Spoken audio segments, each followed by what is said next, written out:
السلام عليكم مقعد وأمير. السلام عليكم مقعد وأسد.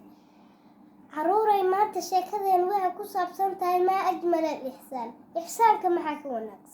أبا وحاجر جروي لده دارك وعوها ويل آد ودي بدن أو صاحبة دي سديبة أو صاحبة دي سلقوية. مالك كستا وحو كفكر جراي حالب عصب وصاحبadiis ku dhig maalin maalmaha kamid ah ayaa fikrad ku soo dhacay intuu orday buu god qoday uu awday geed dabadiisa ku dhuuntay saaxiibkiis Axmed baa soo maray uu ku dhacay uu ku qoslay daaray maalintii labaad god kale ayuu meeshii ka qoday uu geed dabadiisa ku dhuuntay saaxiibkiis Ismaaciil baa ku dhex dhacay wuuna ku qoslay maalintii saddexaad ayuu xaafadiisa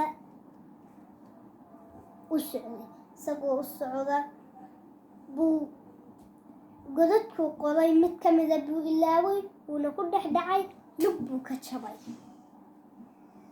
saaxiibadiis Axmed iyo Ismaaciil baa intay soo ordeen dhakhtarka geeyay waa la soo kabay way soo kaxayeen xaafadiisa geeyeen daarik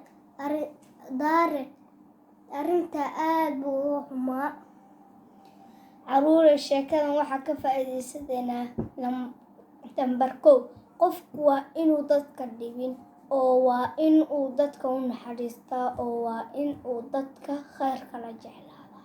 Lambar 2 qofka dulmiya qofkii hadduu saamixin aakhiro waa laga jarayaa. Lambar 3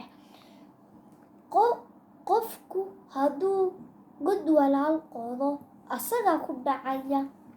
Sheekadan caruuray sheekadu xaggaas inoogu joogtaa ani Amiir oo inoo leh waa inoo iyo jimcada dambe. Wassalaamu calaykum waraxmatullahi.